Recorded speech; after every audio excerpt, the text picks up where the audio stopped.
स्वागत है PR school में। हम लोग कक्षा 6 के एनसीईआरटी की हिंदी की पुस्तक मल्हार का पाठ 2 का अध्ययन गोल हम लोगों ने किया था। आज क्रम है उसके प्रश्नोत्तर करने का और कुछ चीजें जानने का। तो शुरू करते हैं इसके प्रश्नोत्तर। नीचे दिए गए प्रश्नों का सटीक उत्तर कौन सा है उसके सामने तारा लगाएं। दोस्त, खेल में इतना गुस्सा अच्छा नहीं। मेजर ध्यानचंद ने कहा था, मैंने तो अपना बदला ले ही लिया है। अगर तुम मुझे हॉकी नहीं मारते तो शायद मैं तुम्हें 2 ही गोल से हराता। मेजर ध्यानचंद की इस बात से उनके बारे में क्या पता चलता है? पहला ऑप्शन है, वे अत्यंत क्रोधी थे। दूसरा, वे अच्छे ढंग से बदला लेते थे। तीसरा, उन्हें हॉकी से मारने पर वे अधिक गोल करते थे। और चौथा है, वे जानते थे कि खेल को सही भावना से खेलना चाहिए। तो इस प्रश्न को जो हम लोग इस पाठ को जो हम लोगों ने पढ़ा था तब भी देखा था कि खेल भावना अत्यंत आवश्यक है। तो यहाँ का सही आंसर है कि वे खेल को सही खेल भावना से खेलते थे। तार लगाएंगे उसके आगे। लोगों ने मेजर ध्यानचंद को हॉकी का जादूगर कहना क्यों शुरू कर दिया? पहला, उनके हॉकी खेलने के विशेष कौशल के कारण। उनकी हॉकी स्टिक की अनोखी विशेषताओं के कारण। हॉकी के लिए विशेष लगाव के कारण। उनकी खेल भावना के कारण। हम लोगों ने पढ़ा तो देखा था कि बॉल जो होती थी हॉकी की, वो उनकी हॉकी स्टिक से चिपक कर खेलती थी। यानी कि हॉकी खेलने का उनका विशेष कौशल था। तो यहाँ पर सही आंसर है पहला, और वहां पर हम स्टार लगाएंगे। अब ये मैचिंग करनी थी। Lance Naik, Berlin Olympic, Punjab regiment, tempers and miners team, सूबेदार छावनी। अब इनको मैचिंग करनी है। पहला बात आती है बर्लिन ओलंपिक या लांस नायक से सुन। लांस नायक क्या है?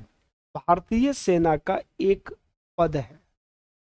भारतीय सेना का एक पद है लांस। बर्लिन ओलंपिक वर्ष 1936 में जर्मनी के बर्लिन शहर में आयोजित ओलंपिक खेल प्रतियोगिता, जिसमें 49 देशों ने भाग लिया। पंजाब रेजिमेंट। पंजाब रेजिमेंट स्वतंत्रता से पहले अंग्रेजों की भारतीय सेना का एक दल था। Punjab regiment. Tempers and miners team अंग्रेजों के समय का एक हॉकी दल था। सूबेदार। स्वतंत्रता से पहले सूबेदार भारतीय सेना अधिकारियों का सबसे बड़ा पद था। और छावनी सैनिकों के रहने का क्षेत्र। तो ये हमारा क्या हुआ? ये मैचिंग हो जाती है। इसके बाद जो महत्वपूर्ण है इसमें वो है योजक चिन्ह। सबसे पहले बात आती है कि योजक चिन्ह कहते किसे, योजक चिन्ह का प्रयोग करते कैसे। तो योजक चिन्ह को कई बार आप लोगों ने देखा होगा, जैसे ये लिखा हुआ है जैसे जैसे। तो जैसे जैसे के बीच में एक डंडा खिंचा हुआ है, इसको योजक चिन्ह कहा जाता है। वैसे वैसे एक जैसे हैं लेकिन उसको संबोधित करने के लिए उसके बीच में एक निशान लगा देते हैं, जिसको योजक, योजक में होता है जोड़ना। तो जोड़ने वाला शब्द, ऐसे जोड़ों को शब्द युग्म कहते हैं। शब्द युग्म में दो शब्दों के बीच में छोटी सी रेखा लगाई जाती है, जिसे योजक चिन्ह कहते हैं। योजक यानी कि जोड़ने वाला। ठीक है, जैसे धक्का मुक्की, इसके बीच में एक निशान लगा हुआ है। नोक झोंक के बीच में एक निशान लगा हुआ है, योजक चिन्ह है, जोड़ने वाला। जैसे हार या जीत, अब कहीं पर लिखा हो हार या जीत, तो इसको योजक चिन्ह के साथ कैसे लिखेंगे? इसको लिखेंगे हार डैश जीत। हार डैश बच्चे व बूढ़े, ये लिखा हुआ बच्चे व बूढ़े।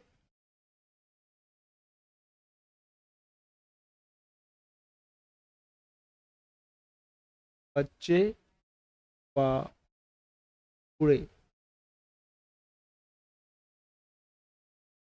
तो इसको कैसे लिखेंगे? बच्चे बूढ़े डैश बूढ़े,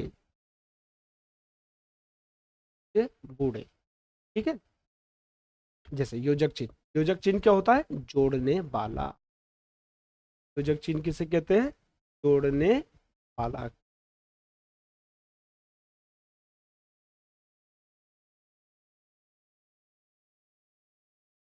और जोड़ने वाला, शब्द एक और शब्दों को जोड़ने वाला। योजक चिन्ह दो शब्दों को जोड़ने और उनके संबंध को दर्शाने के लिए प्रयोग किया जाता है।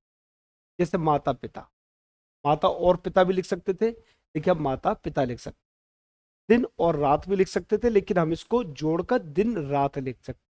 सुख और दुख लिख सकते थे, लेकिन इसको जोड़कर सुख दुख लिख देते। तो ये हमारा क्या कहलाता है? योजक चिन्ह कहलाता है। तो योजक चिन्ह को हम लोगों ने यहाँ पर अध्ययन किया। अब पाठ 3 के साथ हम मिलेंगे अगली क्लास में। आप सबका बहुत बहुत धन्यवाद।